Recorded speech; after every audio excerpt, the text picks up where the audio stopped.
Hey guys, welcome back to the Sleepy Science. Tonight we're stepping into the quiet embrace of familiarity, the gentle comfort that seeps in the moment you enter a space you know or hear a voice that feels like home. Picture it. You walk into a room and nothing extraordinary is happening, yet your shoulders relax, your breath deepens, and an invisible weight lifts. Maybe it's the faint smell of the place, or the way the light rests in the corners, or maybe your nervous system simply whispers, "Yes, this is safe." It's a feeling as ancient as humanity itself, and possibly even older. After all, the brain is a cautious little creature. It loves what it knows, and sometimes it rewards you for surviving another day with a warm bath of calm. You probably won't survive eternity, but hey, at least your living room approves of you. So, before you get comfortable, take a moment to like the video and subscribe, but only if you genuinely enjoy what I do here. Where are you listening from tonight? And what time is it over there? Now, dim the lights, maybe turn on a fan for that soft background hum, and let's ease into tonight's journey together. You're standing at the threshold of your own mind, and it feels like home. Familiarity doesn't shout, it doesn't demand attention. Instead, it arrives as a soft sigh in your chest, a subtle loosening of the grip you didn't realize you had on the day. You notice the rhythm of your own breath, how it matches the lazy sway of something internal, a lull that only appears when your brain says, "I know this." There's a word scientists use, habituation. It's the brain's ability to relax its alarm systems in the presence of the known, a ceiling fan. You've heard 1,000 nights no longer exists to your conscious mind. The distant ticking of a wall clock becomes a companion rather than a threat. Even the subtle whir of a refrigerator transforms into a kind of lullaby when your mind recognizes it as part of the safe pattern of home. But there's a quirk to this comfort. The more familiar a space or sound, the less you notice it consciously, and yet the more your body trusts it. This is your nervous system's saving energy. The same instinct that once kept our ancestors alive by identifying friendly territory is now the reason your favorite old hoodie can feel like a security blanket in adulthood. Scientists still debate whether this instinct is purely survival-based, or if there's something deeper, an emotional echo that stretches back to the first safe place you ever knew, the womb. You wander through your own memory now softly, without effort. Maybe you think of a childhood bedroom, the posters on the wall, the creak of the door, the smell of warm blankets after a day in the sun. Even if that room is long gone, your brain stores the blueprint of its comfort, like a well-worn photograph. And each time life feels overwhelming, some part of you leans on that invisible memory, as though familiarity can be conjured from the ether. Psychologists sometimes call this contextual safety memory. It's the reason you relax faster in your own bed than in a hotel room, even if the hotel bed is softer and cleaner. Comfort isn't just about softness, it's about recognition. Your brain whispers, "This is where nothing bad happens." Of course, there's humor in how predictable we are. Have you ever noticed that you could sit on a stranger's couch that's objectively more comfortable, but you'll still prefer your lumpy old one? It's not rational. Familiarity doesn't need logic. It needs repetition, scent, texture, rhythm, the invisible checklist that reassures your mind. I belong here. As you drift deeper into this thought, your senses become delicate antennae. You feel the texture of the air against your skin, notice the faint smell of the space you're in. Is it fresh? A little dusty? Maybe there's the ghost of dinner lingering. These subtle details often go unnoticed until you slow down, but they are part of the safety code your body runs silently every day. Your thoughts wander further. The first breath you take when entering a familiar place is almost always deeper. You might even sigh without realizing it. Like a soft exhale of gratitude, that sigh is your nervous system, flipping the switch from alert to rest. You may have never thanked your brain for this little gift, but tonight as we float through this journey you notice it. You smile a little at this thought, maybe even amused by your own simplicity. We like to think we're complex creatures chasing ambition and novelty, but sometimes all it takes to reset the soul is stepping onto a creaky old floorboard that says, "Welcome back."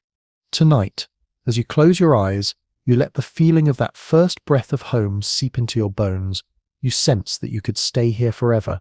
Not in this literal space, but in the state of calm that familiarity gifts you. The soft hum of your life, the gentle pulse of your memory, and the silent acceptance of the familiar wrap around you like a well-worn blanket. You feel safe, you feel steady, and somewhere deep inside your inner voice sighs, yes, this is where I can begin to drift. You drift deeper into the dream, and suddenly the world around you is made of sounds, soft, scattered, and familiar. Somewhere, a floorboard creaks, a distant car hums by, a faint clock ticks from the other room. None of these things are loud, none demand attention, but they form the background music of your life, the subtle rhythm your brain has learned to trust. These are the echoes of memory. Every familiar sound carries a story, whether you consciously remember it or not. That squeaky hinge on the bedroom door. It's sung the same little whine for years, each creak overlapping with memories of mornings, afternoons, and nights that have quietly stacked themselves into your life. It's a history book without words, and your body reads it fluently. There's an entire branch of neuroscience that explores how the brain forms auditory maps of its environment. Essentially, your nervous system catalogues every hum, buzz, and shuffle it deems familiar. Once recognized as safe, these sounds shift into the background, creating that cozy hum of home life. And here's the curious part. If any of those sounds vanish suddenly, like a clock battery dying or a fridge motor failing, you might actually wake up in the night, uneasy, as if your brain is whispering, something's off. You walk through this internal landscape now, ears tuned to the symphony of the familiar. You can almost hear the echoes of your own life overlapping, the kettle whistling on cold mornings, the soft clink of plates, the murmur of a voice you've known for years.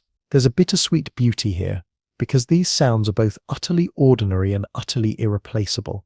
Scientists often talk about implicit memory, the kind of memory you don't have to summon.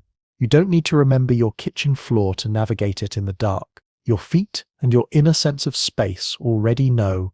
Similarly, you don't consciously think about the way your house sounds, yet its quiet choir is always there, cradling your sense of belonging. As you wander this dreamscape, you feel a wave of nostalgia rise.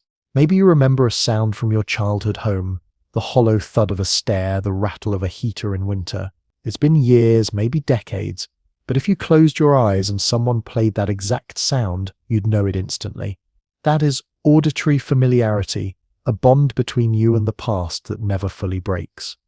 There's a quirky phenomenon scientists note. Your brain reacts faster to familiar sounds than to new ones, even if the new sound is objectively more interesting. Think about it. You can hear your name whispered in a noisy crowd, yet completely ignore the buzz of a fluorescent light in a new building. Your brain is wired to hold on to comfort, to recognize home in the softest frequencies. And yet, the echoes of memory can surprise you. Have you ever returned to a place after many years and been startled by how much the soundscape has changed? Perhaps the neighbors are gone, or the hum of the old refrigerator has been replaced by a slick, modern hush. That's when nostalgia hits hardest. Not when things are as you left them, but when the gaps in the familiar sing louder than the sounds themselves. You chuckle quietly at a memory, the way your childhood ceiling fan used to make a tiny clicking noise, and how you once swore it was speaking to you.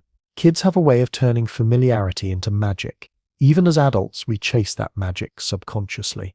Maybe that's why we replay old songs, rewatch favorite shows, or keep using a coffee mug long after the handle has chipped. Every repetition adds a soft layer to the echo chamber of comfort. There's a debate among psychologists about why nostalgia is so emotionally potent. Some argue it's just the brain rewarding predictability, a survival mechanism disguised as sentiment. Others believe there's a more soulful reason, that every familiar sound or sight is a thread stitching you to your own story, proving to you that your life has continuity, that you haven't just floated through the world randomly. You've been somewhere and it has remembered you. Tonight, in this soft inner journey, you feel the echoes of your own story vibrating in the air. You realize that familiarity isn't just about recognizing the present. It's about feeling your past settle warmly into your chest. The creak, the tick, the hum, they aren't just sounds. They're proof that you exist, that you have lived here, that the world has witnessed your quiet days and stored them gently in its walls.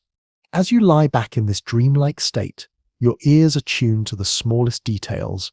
Maybe you hear the faint sigh of the wind outside, or the softest shuffle of your own blanket. Each sound is an anchor, a reminder.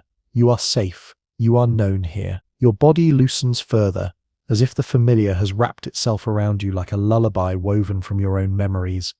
Slowly, the echoes of memory dissolve into a steady hum. You float on it like a raft on a still lake, carried effortlessly into the next stretch of your journey deeper into the heart of comfort, where the known and the remembered become the same. The dream flows seamlessly, and you feel yourself sliding into the soft embrace of understanding. This is the place where your body and mind whisper secrets to each other about why familiarity feels like home. You are floating in a quiet current now, one that feels both scientific and poetic. It is as if the very neurons in your brain are rocking you to sleep, saying, "This is safe, you can let go." The science of safety begins in your nervous system, in a little network called the amygdala. This almond-shaped cluster deep in your brain is your internal alarm system. It's the reason your heart jumps at sudden noises and why you instinctively glance over your shoulder in unfamiliar alleys. Yet the amygdala has another side, a soft, almost parental one. When you're surrounded by familiar people, objects, and sounds, the amygdala sends a gentle signal to the rest of your brain. Relax, this is home. In this dream, you can almost see it happening. Neural sparks flicker across your mind like fireflies, and your body responds. Your shoulders drop. Your breath deepens. You imagine walking through a well-loved space, maybe your bedroom, maybe the kitchen you always enter first thing in the morning. Every object is exactly where you left it, every smell and sound already woven into your memory. Without even thinking, your muscles know how to move, your heart knows it can rest. Here's a curious fact.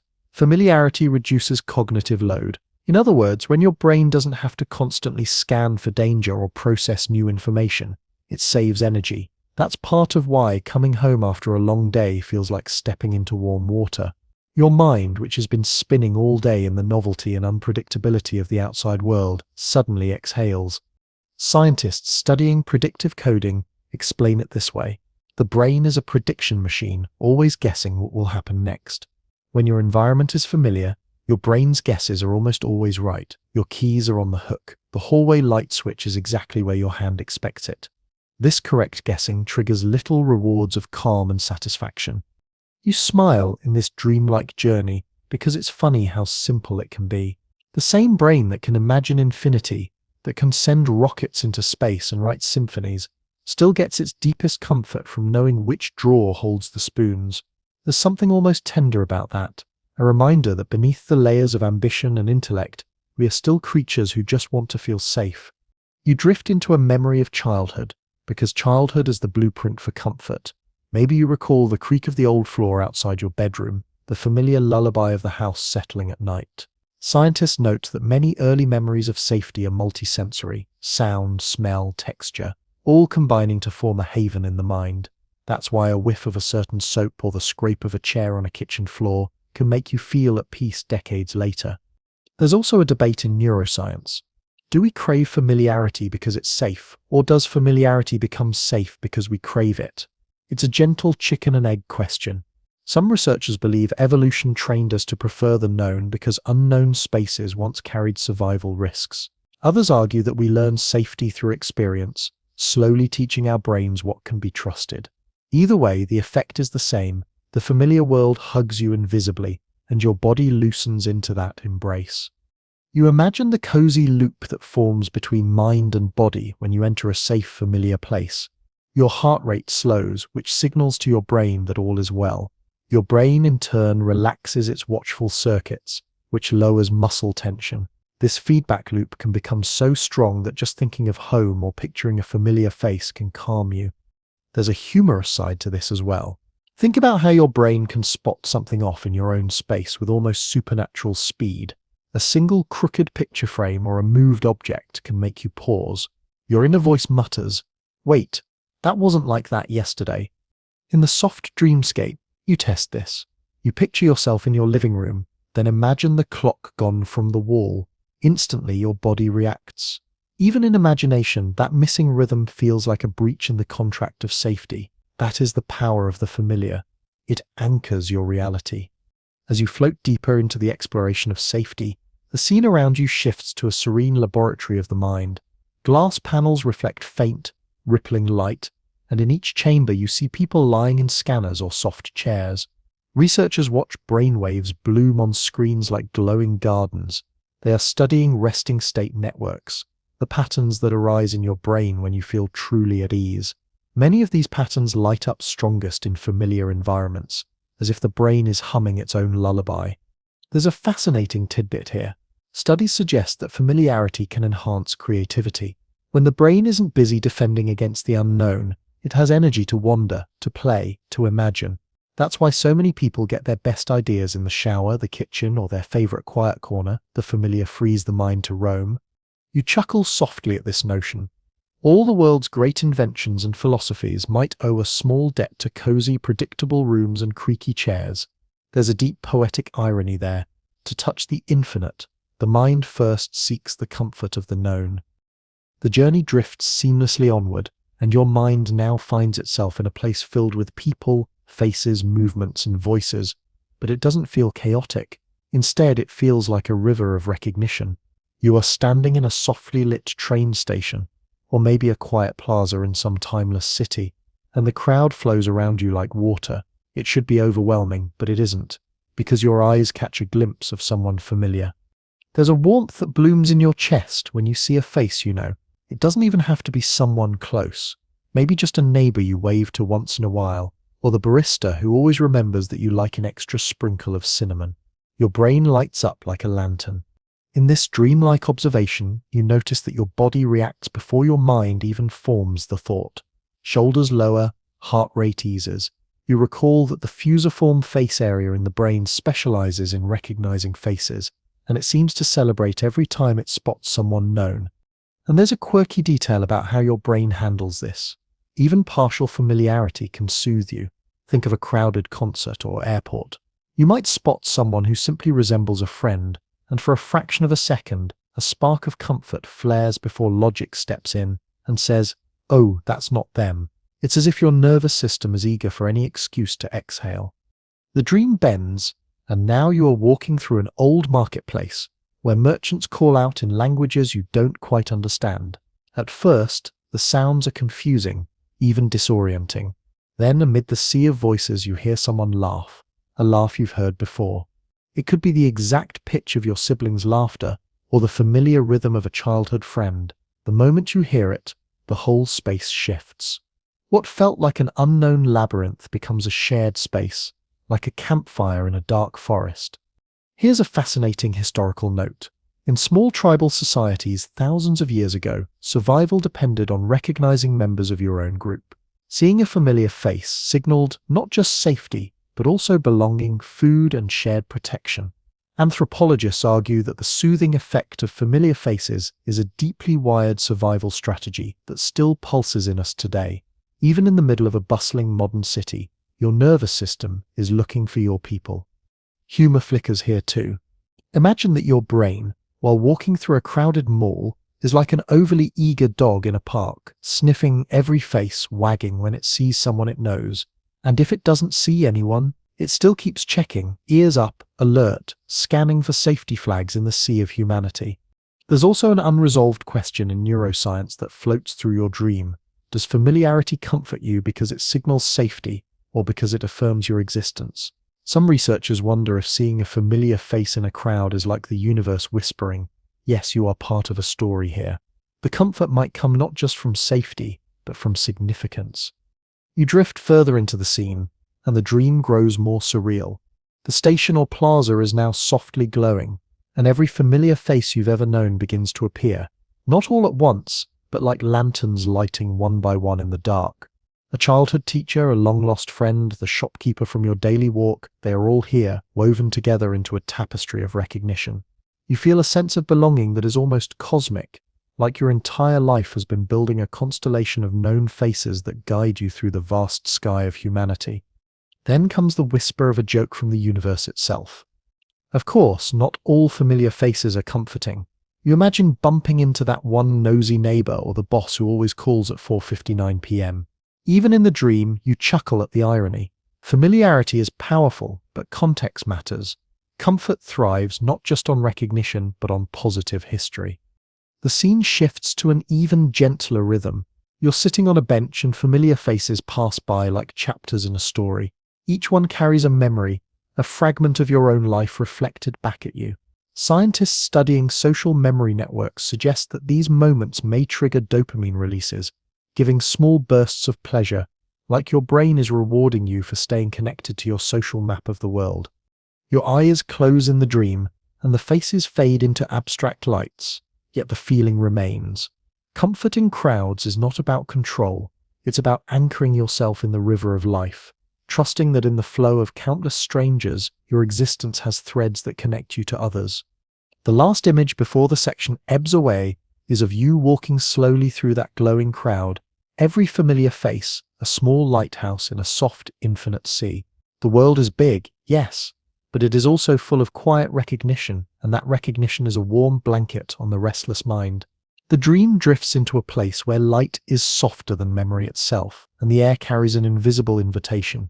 You feel it before you even realize it. You are in a space filled with scents, not overpowering ones, but threads of fragrance that twine and wrap themselves gently around your mind.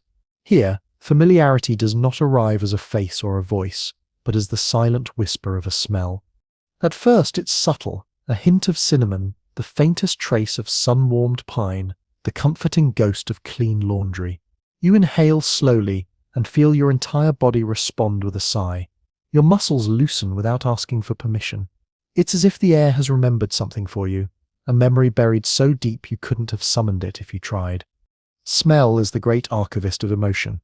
Neuroscientists have long noted that the olfactory bulb, which processes scents, connects directly to the limbic system, the seat of emotion and memory. Here in the dream, familiar scents are like doorways, and you step through one without even noticing.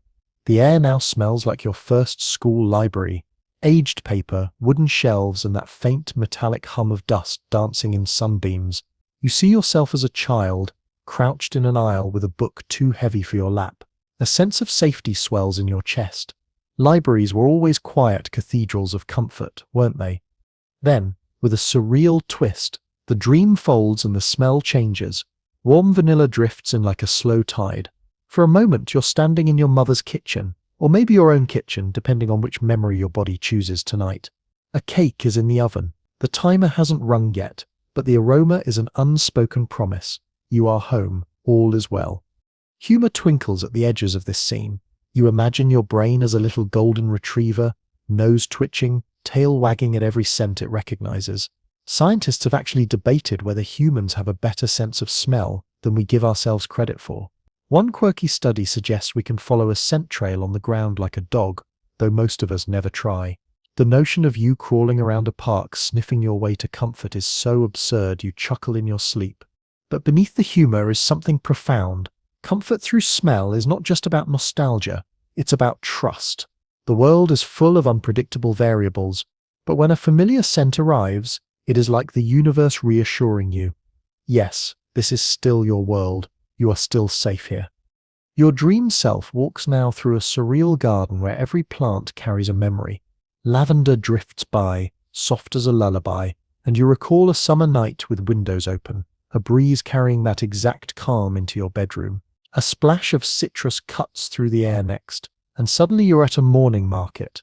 Oranges stacked in pyramids, sunlight glinting off the peel. The scene bends again, and this time the comfort grows almost cosmic. The air is now filled with the scent of rain on warm pavement, petrichor, a smell older than language itself. It doesn't just feel familiar, it feels eternal, as if every human across time has paused and inhaled the same aroma after the same first summer storm.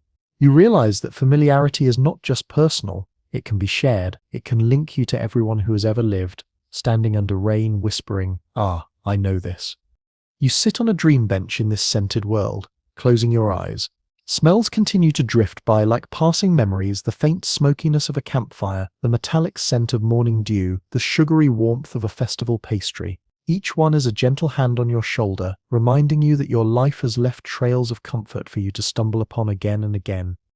And as this section's dream fades, you are left with the simplest, sweetest thought. Even in the vast and unpredictable wilderness of life, a single whiff of something known can be a lighthouse for your soul. The dream shifts seamlessly, as if guided by a hand you can't quite see, and you find yourself in a place where time seems to fold gently in on itself. Here the air smells of warm tea and polished wood, and the soft light glows as if filtered through a memory. This is the world of rituals, those small repeating acts that shape our days and cradle our hearts. You notice your dream self at a table, pouring steaming tea into a cup you've seen 1,000 times before. It's chipped at the rim in that familiar way, and the handle carries the smooth polish of countless mornings. You wrap your hands around it and feel the warmth seep into your skin. In the dream, the room around you is lined with reminders of these habits. A soft chair you always curl up in.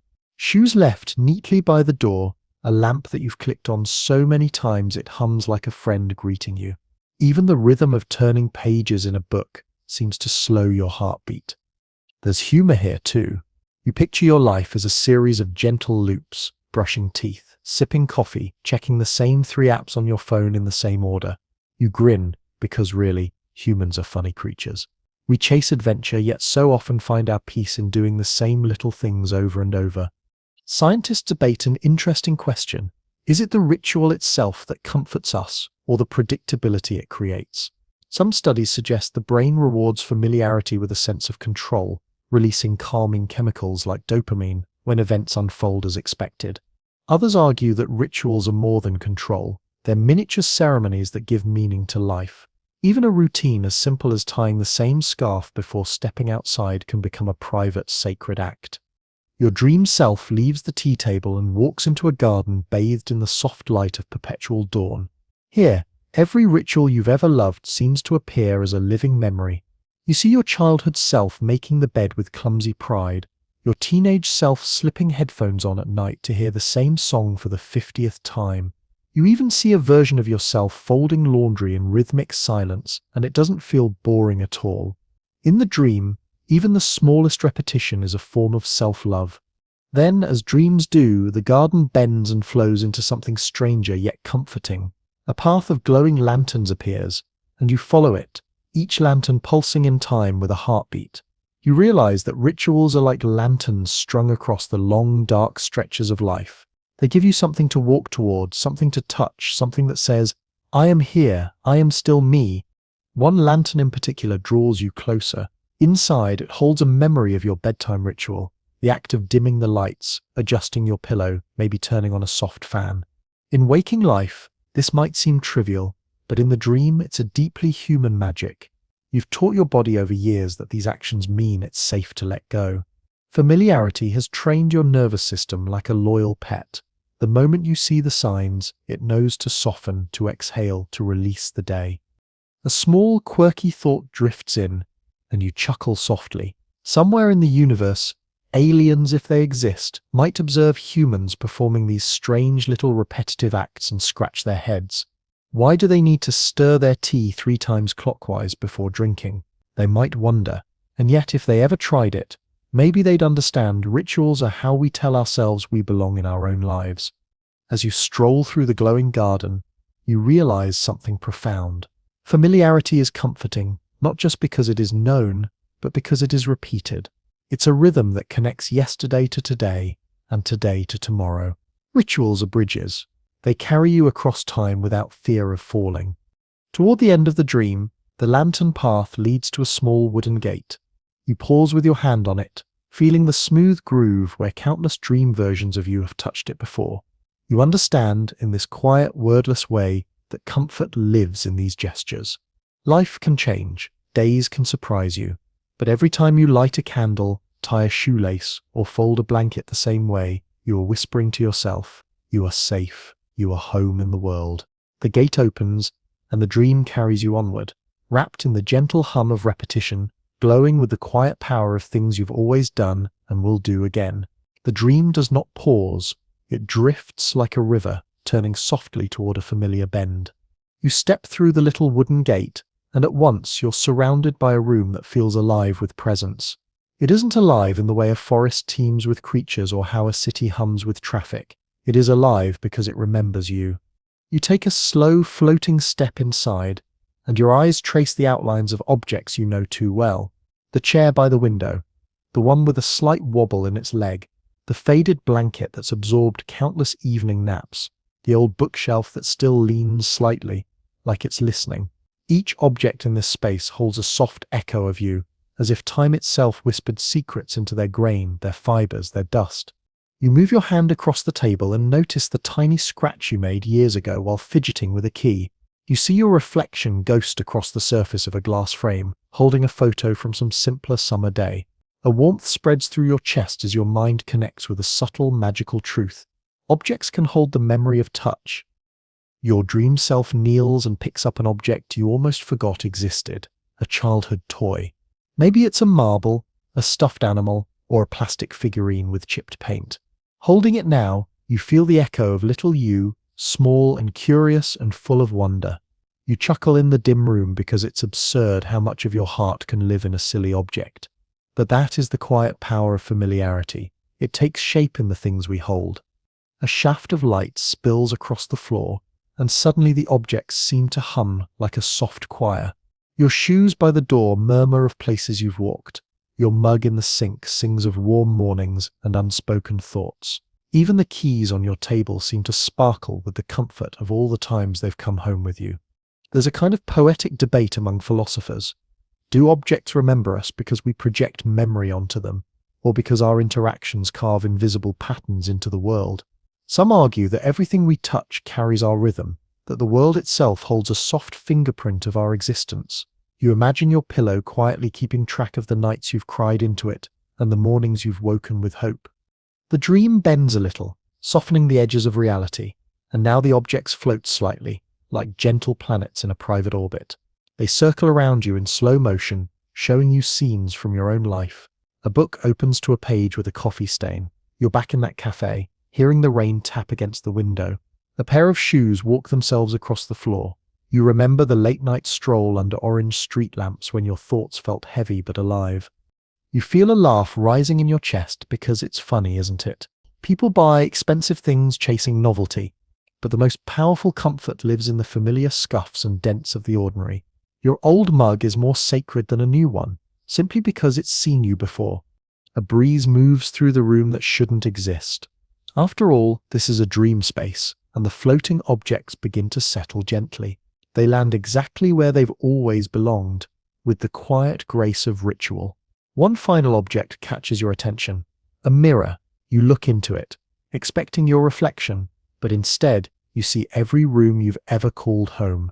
Bedrooms with different wallpapers, kitchens with morning sun, living rooms with carpet indents from the furniture you once moved.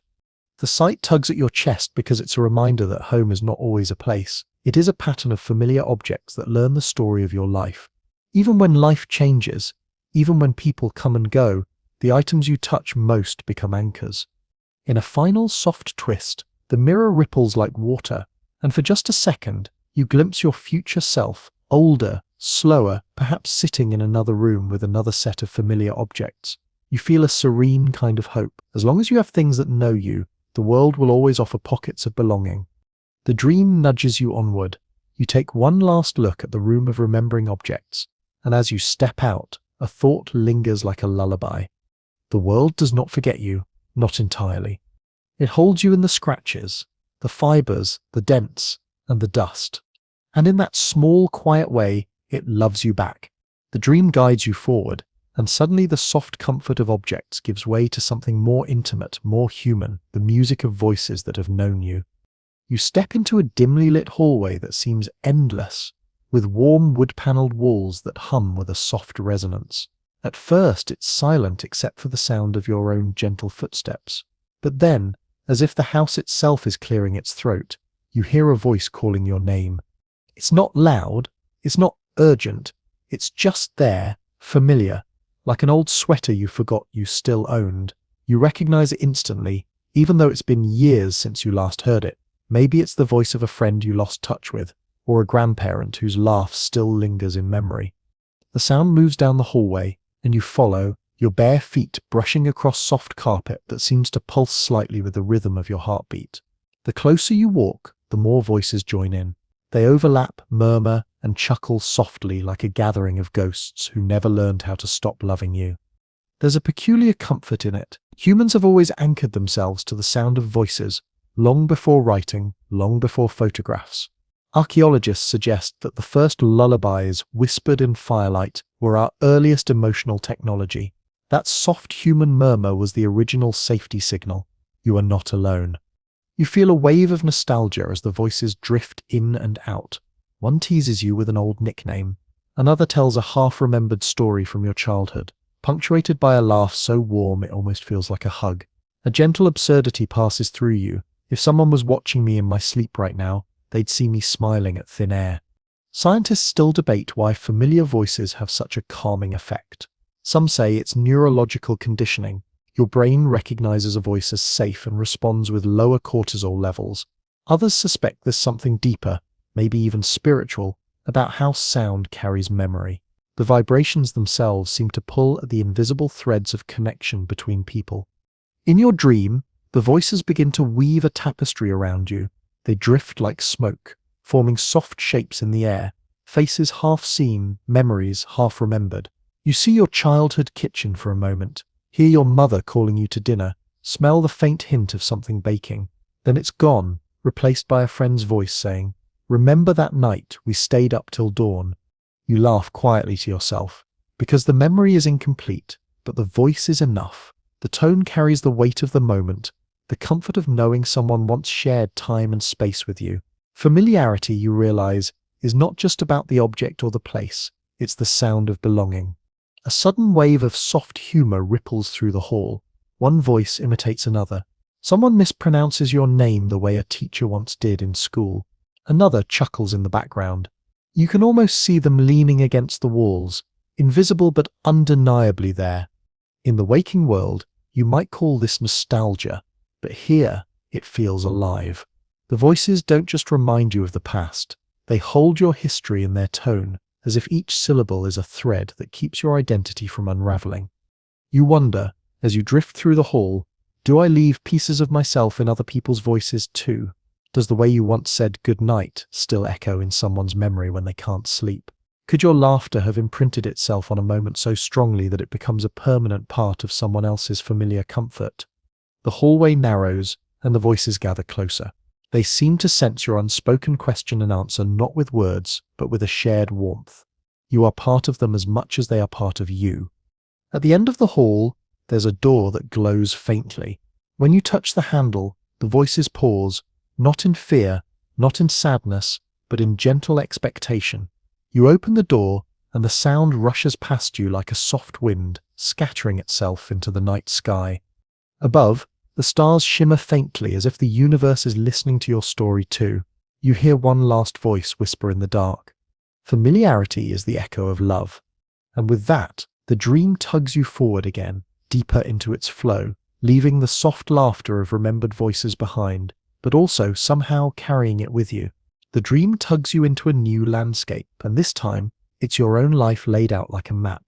Beneath your feet stretches a soft, glowing topography of streets, paths, and stairways you've walked 1,000 times. They're not exact, not drawn with the precision of GPS. Instead, they appear like memory sketches.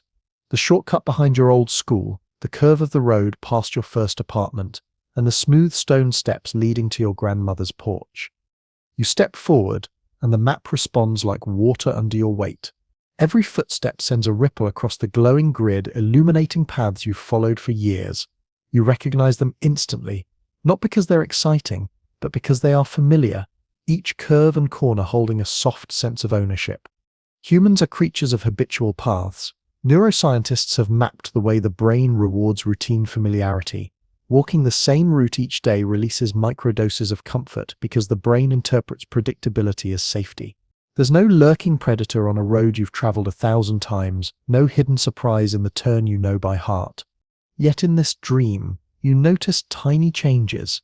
A lamppost on a street that never had one. A shadow of a building that doesn't exist. Memory has stitched together its own reality, filling in gaps with imagination. As you walk, you drift past a small corner store from your childhood. Its glowing sign flickers in a way you swear you've seen before, though you can't place the exact year. You peer inside and see shelves stocked, not with snacks, but with moments, photographs, ticket stubs, a bicycle bell.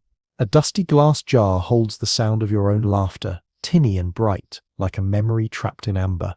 You chuckle softly at the strangeness of it all. If anyone could see your dream map now, You'd look like some wandering ghost window shopping for nostalgia. In the distance, a fountain of glowing threads arcs into the air. Curiosity draws you closer.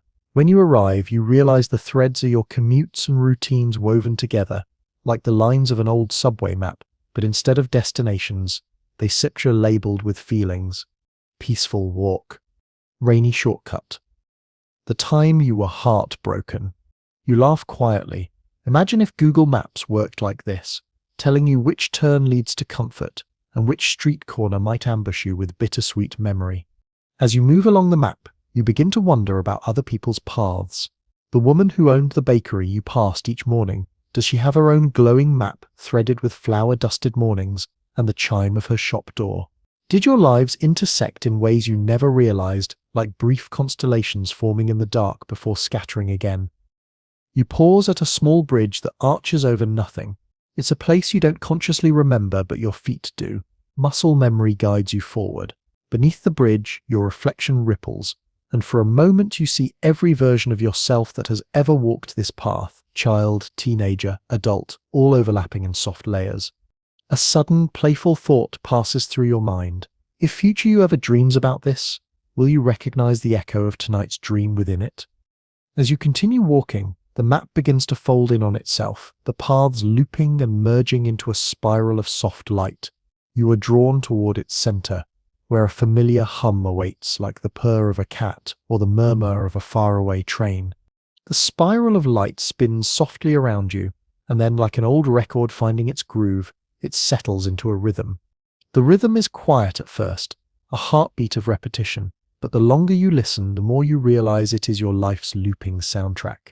It's the sound of the alarm clock you once hated, the clink of your favorite mug against the same kitchen counter, the gentle thud of footsteps down a hallway you could walk in darkness without ever stumbling.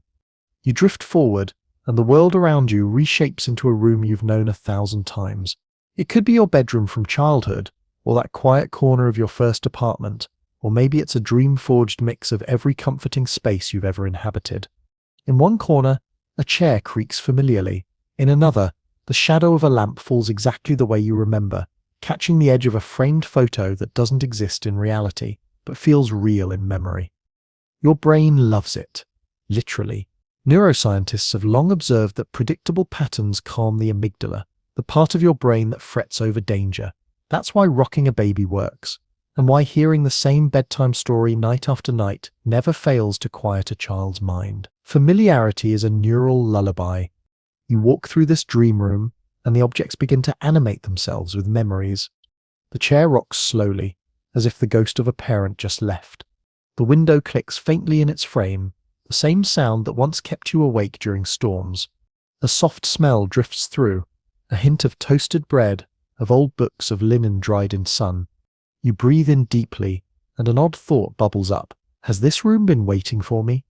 As you sit in the chair, the repetition deepens. The dream begins to loop moments from your life.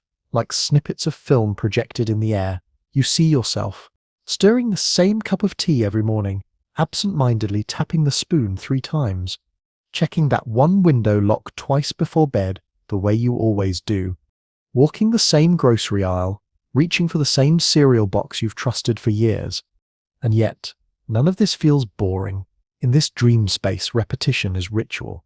Ritual is the scaffolding that holds the fragile floating mind in place so that when storms come you don't drift too far. You remember a quirky historical fact, how Victorian households often synchronized daily routines with church bells, allowing entire neighborhoods to share the comfort of collective rhythm. Somewhere deep inside, our brains are still tuned to those reassuring cycles. Then a flicker, a playful thought. If comfort comes from repetition, does that mean déjà vu is just your brain giving you a free sample of safety? You chuckle softly. The room begins to pulse, like it's breathing with you. Objects fade and return. You stand and take a step, and with that movement, the dream room reshapes again, this time into a train compartment. Not a modern one. This is the kind with soft velvet seats, glowing brass fixtures, and the gentle click-clack of wheels. The sound is mesmerizing. Repetition. Safety. Outside the window, Landscapes loop past like a strip of film, repeating over and over the same farmhouse, the same swaying tree, the same lazy dog in the sun. You can't help but smile. It's as if the universe itself is whispering, "See, life is not about the shocking new comfort, lives in the known, the repeated, the small rhythms you barely notice." Somewhere, faintly, you hear the echo of a lullaby, or maybe it's a train whistle, or maybe it's your own heart, settling into the soothing pace of a life that has places to return to. The warmth of repetition wraps around you like a quilt, and as you lean your head against the dream window, your reflection gazes back, soft, calm, and almost childlike. The train doesn't stop, but it doesn't need to. You're exactly where you should be, riding the endless track of familiar comfort, carrying you seamlessly into the next turn of the dream. The train's rhythm fades until it's no longer steel and wheels, but footsteps on old wood. You blink, and suddenly, the dream has delivered you into a hallway, long, dim, and lined with doors that feel familiar even if you can't place where you've seen them before. The wood floor beneath your feet creaks with each step, a sound that tugs at something deep inside you. It's not fear, it's recognition. You've walked here before, maybe in a past home or in a house from a childhood memory blurred by time. Soft golden light spills from under one of the doors, and as you pass, the faint scent of old books and warm dust drifts into the hall. Familiarity works like that. Psychologists sometimes call it the mere exposure effect. The more we encounter something, the more comfortable it becomes, and the more likely we are to love it. Your brain, ever cautious, rewards the known and the repeated, because the unknown might hide risk. Your hand brushes the smooth, worn rail of the hallway. It feels warm, alive, as though countless hands, your own, and perhaps your grandparents' or neighbors' or echoes of lives long gone, have polished it smooth. A subtle thought arises. Do hallways remember us, the way we remember them? You pause near a door that feels like it wants to open itself, and it does. Inside is a sunlit kitchen, alive with comforting clutter. The kettle whistles softly, though no one is there. A clock ticks, steady and reassuring. A wooden spoon rocks in a ceramic bowl, as if someone was just mixing dough. This is the archetype of safety, the kitchen of memory. Even if it's not your own, it's everyone's. You explore further. A cat leaps silently onto the counter, looks at you with slow blinking eyes, and then vanishes into light. You laugh softly, thinking how dreams reuse familiar characters the way your mind replays a favorite song. Somewhere behind you, the hallway stretches on. You glance back and notice that every door you stepped past is now ajar, revealing fragments of your own past. The back porch where you watched rain bead and slide off the rail. The school stairwell where your footsteps once echoed in the quiet of early morning. The hotel room where you spent that first night alone, a little scared, a little proud. Each fragment is familiar, and each one whispers safety, even the moments that were once tinged with anxiety. In memory, time softens edges. You step into the next room, and now it's nighttime in the hallway. Though you never saw the sun set, moonlight slices through tall windows, making a silver path across the floorboards. You follow it as though guided by a silent invitation. Somewhere in the distance, you hear humming. It's faint, gentle, like a lullaby, half remembered from years ago. Familiarity is the soul's compass, the dream seems to say. Even in the vast wilderness of the mind, these hallways lead you back to yourself. A quirky fact drifts into your consciousness. Scientists studying memory found that even lab rats prefer familiar hallways over new ones, unless they're hungry or curious. Comfort, it seems, is biological as much as emotional. As you reach the end of the hallway, a final door opens slowly on its own, and beyond it is a porch overlooking a quiet night. Crickets sing in the grass. A faint breeze touches your face. You step outside, barefoot, onto the worn wooden boards, and for a moment you feel as if the entire universe is a familiar house, with hallways and rooms that exist only to remind you that you belong somewhere. And just as that thought settles warmly in your chest, the dream porch tilts gently, and the world reshapes itself again, carrying you deeper into the comfort of the known. The porch beneath your bare feet sways gently, and then it steadies into a soft patch of grass. The boards of the dream dissolve, and you find yourself standing in a wide open field beneath a star-filled sky. The night air is cool and forgiving, like a favorite blanket left out to catch the scent of the evening. Above you, the sky is vast but familiar. The constellations hang like old friends, Orion tilting to the west, the Big Dipper spooning the night, and a pale mist of the Milky Way spilling across the heavens. You inhale slowly and feel that quiet thought again. I've seen this sky before. Familiarity in the cosmos is its own comfort. Humans have been staring at these same stars for tens of thousands of years, tracing patterns, telling stories, and finding their sense of home in the endless dark.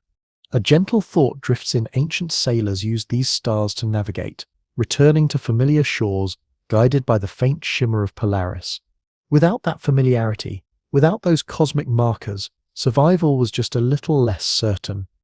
You lie back in the grass, and the blades tickle your arms, carrying the scent of earth and something sweet, maybe honeysuckle or clover. You stare up at the stars and imagine that each point of light is a memory not just of your own life but of humanity itself. There's a scientific tidbit nestled in your thoughts. Light from some of these stars is older than the pyramids, traveling for thousands of years to land softly on your eyes tonight. The universe is ancient, yet it shares its familiarity generously, letting you feel at home in infinity. A cloud drifts lazily across the sky, lit faintly by moonlight, and you smile at how predictable yet beautiful it is. Patterns in the sky, patterns in life, your brain loves them because they whisper, "You are safe." Somewhere, a debate hums through the scientific world. Why do we find the familiar so comforting? Is it evolution, anchoring us to what won't harm us? Or is it a spiritual memory, a quiet sense that some things are meant to repeat, like the rising of the sun and the arc of the constellations? A playful thought enters. If aliens ever visited, would they look up and feel comforted by our stars, or would they feel homesick for their own sky? You chuckle softly in the grass, realizing that comfort is a universal language, even imagined across galaxies. The field begins to shift with the rhythm of the dream. Fireflies appear, one by one, blinking gently as if mirroring the stars. They hover around you, some landing in your hair, and you laugh quietly. It's the sort of small joy that childhood knew well, and memory kept safe for moments like this. And then, as the fireflies rise into the air together, the dream lifts you up with them. You are weightless, floating just above the grass, watching the horizon bend like the curve of a familiar smile. The comfort of the sky has wrapped itself around you, and the dream is gently reminding you, no matter how vast the universe feels, you are never really lost. The stars tilt slightly, a cosmic wink, and the scene begins to dissolve into the next chapter of your journey, carrying with it the quiet reassurance that the known and the infinite can live side by side in your heart. You drift softly down from the sky, as if the night itself is lowering you into a memory. Your feet touch cool tile, and when you open your eyes, you're standing in a quiet kitchen. It isn't just a kitchen, it's a patchwork of every kitchen you've ever known. On the counter sits a porcelain mug, steaming gently, and beside it, a bowl of polished apples. The scent rising from the mug is cinnamon and warm milk, though you never made it.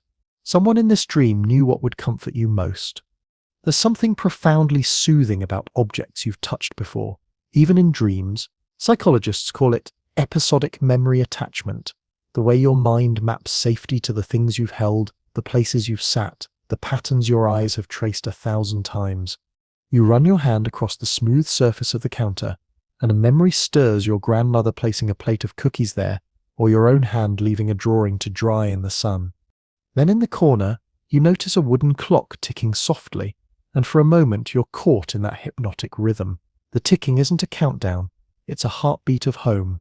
A peculiar thought drifts in. Some objects outlive memory itself. Archaeologists find well-worn tools from 50,000 years ago, and even without knowing who held them, there's a sense of intimacy, a familiar shape fitting into the palm, the echo of a human life that once pressed against it. Your eyes wander to the fridge door, and suddenly it's Seps covered in every magnet you Sep ever owned, even the ones you forgot. A souvenir from a trip to the mountains. A cartoon character smiling with chipped paint. A photo of a birthday party, frozen in mid-laughter. You smile softly, thinking about how humans collect familiarity the way birds collect twigs, a nest of comfort built from the ordinary. Then, without warning, The kitchen table shifts into a library table, books sprawl across it, some open, some stacked high, a desk lamp hums faintly, and in its circle of light you see your own handwriting in a forgotten notebook. Objects are storytellers, the dream whispers. They carry tiny ghosts of our past, not to haunt, but to remind us we were here. As you touch the notebook, your surroundings breathe and change again. The table becomes a coffee shop table. Faint chatter fills the air, and you see your reflection in the glass window. You're smiling, resting your chin in your hand, watching the world go by. Even science admits this. Neuroscientists have found that the brain's hippocampus lights up for familiar objects, as though it recognizes not just what they are, but who you were every time you saw them. A gentle laugh escapes you when you notice a tiny detail. A spoon on the counter now winks with a face you swear wasn't there before. Dreams love to play with the familiar, stretching it just enough to make it magical. And then, as the kitchen library coffee shop blends into soft golden light, the dream tucks one last thought into your mind. Every object that feels familiar is a bridge, a quiet way for the past to sit beside you, smiling without saying a word. You exhale, and the room fades like a photograph sliding into a drawer, ready to carry you into the next gentle memory of comfort. You drift from the kitchen into a hushed, sunlit room, one of those spaces that feels like a whisper made solid. The air is warm but not heavy, carrying the soft scent of wood polish and something faintly floral, maybe jasmine or chamomile. Your footsteps make no sound on the worn carpet, and you feel the envelope of safety wrap around you. It is the essence of a safe space, not because of walls or locks, but because your heart recognizes it. Familiarity works like an invisible shield. Neuroscientists know that the brain's amygdala, the part that flares up in danger, relaxes in safe, known environments. This is why returning to the same bedroom, favorite chair, or even a quiet corner in a library can feel like dipping into warm water. You lower yourself into a deep, soft armchair that seems to remember your shape. Its cushions sigh beneath you, and the fabric smells faintly of sun and time. Across the room, a window lets in streaks of light, illuminating dust motes that float like tiny golden planets. Your eyes wander to a small bookshelf filled with titles you don't quite recall owning, but somehow know. Their spines are scuffed in all the right places, and one seems to call to your hand. You reach out, feeling the weight of a familiar story, and when you open it, the pages release a faint, nostalgic sigh. Safe spaces are more than physical. They're psychological havens, neural anchors that tell your mind, you can lower your guard here. Researchers sometimes call it the parasympathetic lull, the way your nervous system shifts into rest and digest mode, allowing your heartbeat to slow and your breathing to deepen. The room shifts gently in the dream's current. The walls bend slightly, and suddenly you're in a childhood fort made of blankets and couch cushions, the kind where flashlight beams dance like fireflies. You laugh softly, remembering how safe it felt to be hidden yet held. A scientific tidbit drifts into your thoughts. Children instinctively create small, enclosed spaces for safety. Psychologists call these transitional shelters, little cocoons of control that mimic the womb's security. Even as adults, we recreate that safety with reading nooks, favorite hoodies, or even the car seat we linger in after arriving home. In the corner of the dream room, you notice a cat curled up, blinking lazily at you. Its presence is a silent guardian, and you feel the shared animal instinct of choosing a place where the world can't easily reach you. The debate flickers in your mind like a candle. Do we love safe spaces because we evolved to seek shelter, or because our souls crave the familiar? Some scientists lean on evolution, others on emotional imprinting, and some quietly suggest there's poetry in feeling held by a room. A soft breeze moves through an open window, carrying the smell of fresh rain on distant pavement. You close your eyes and listen as the wind and the faint tap of droplets form a rhythm older than words. In that moment, the room becomes infinite. It is not just four walls, it is every safe space you've ever known, the hollow of a tree you once sat in, the quiet corner of a library, the passenger seat of a car on a rainy night, the warm fold of a favorite blanket. A gentle voice in the dream, maybe your own inner whisper, says, "The world is wide, but safety is portable. It lives in the familiar you carry inside." The armchair cradles you a little deeper, and the edges of the room begin to glow, ready to flow into the next memory of comfort, carrying that portable safety along. The armchair, the window, the drifting cat, they all begin to dissolve into a slow swirl of golden light like dust and sunbeams caught in gentle water. You feel yourself lifting, not in body but in awareness, carried by the sense that every safe place you've ever known is stitched together in a single, unbroken thread. This thread feels soft and warm like worn flannel or the sleeve of an old sweater you used to hide your hands in. It tugs you gently, inviting you to follow it deeper into the fabric of your own memory. You drift into a hallway that isn't quite real. The walls are lined with doors, and each one breathes with a faint light beneath it, the way a home glows faintly when people are still awake inside. You step to the first door and push it open. Inside is a kitchen from your childhood, captured exactly as it was on a late Sunday afternoon. Sunlight stripes the linoleum floor, and somewhere, a radio hums a song you haven't heard in years. The fridge hums softly, a metronome for memory. You step in, and your chest loosens with that instinctive exhale that only familiarity can summon. It's as though your nervous system remembers this room better than your mind does. Scientists call this context-dependent memory, the idea that our bodies and brains recall better when we're back where things first happened. A small, almost silly thought pops in. Does the fridge still have the same smell? You open it, and yes, that strange mix of cold air, leftover soup, and maybe a little citrus. You laugh softly, realizing that nostalgia has its own scent palette. You move to the next door in the hallway. This one opens to a train compartment, the kind you once took on a long trip with someone you loved. The metal rails hum, the window vibrates softly, and the world outside is a blur of twilight and streetlights. As you rest against the window, the glass is cool against your temple, and you wonder, is this what our inner voice craves? Not newness, but the rhythm of what we already trust. You let the train dissolve, stepping into the next memory thread. This one is a bedroom from a first apartment, small and imperfect, but uniquely yours. A lamp casts an amber circle of light, and shadows dance on the ceiling like old friends. On the nightstand, a half-finished book waits, and its dog-eared page feels like a tiny handshake across time. A quirky, almost tender idea pops in. What if rooms remember us too? Scientists debate whether the comfort of familiar spaces is purely neurological or if there's some energy in places that hold our routines. Your imagination leans toward the poetic. Maybe this little room carries the echo of every sigh, every laugh, every night you once fell asleep here. Your inner voice feels steady now, like a quiet friend sitting beside you. You ask it silently, why does familiarity comfort me so deeply? The answer isn't words, but a wave of warmth that starts in your chest and moves through your limbs. It's as if your body speaks before your mind, because you belong somewhere, because you belong to yourself. The thread of memory, soft and unbroken, gathers all these spaces together, the kitchen, the train, the small apartment, the park bench, and wraps them around you like a quilt sewn from pieces of your own story. You lean back into the dream's gravity, feeling the edges of thought blur. Familiarity has guided you home, even as the hallway stretches into a quiet infinity. As the final lights dim, you hear a whisper of a smile in the dark. You are known, you are safe, you are part of this world's gentle rhythm. And with that, the dream begins to sink into the softest night, preparing to hand you to sleep's final embrace. The world now feels softer, as though the air itself has wrapped you in a warm, invisible blanket. Your thoughts drift, lighter and slower, like leaves floating on a quiet pond. The gentle rhythm of your own breathing is the only clock that matters.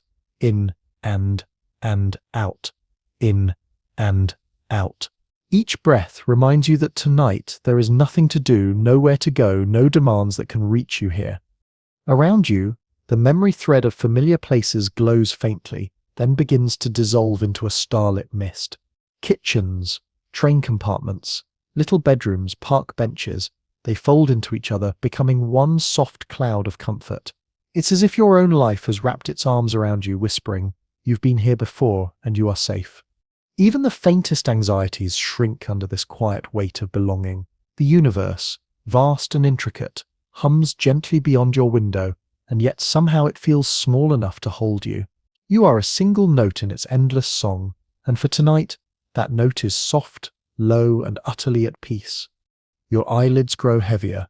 Your breath slows. Familiarity is the lullaby, memory is the pillow, and safety is the soft blanket tucking itself around your shoulders.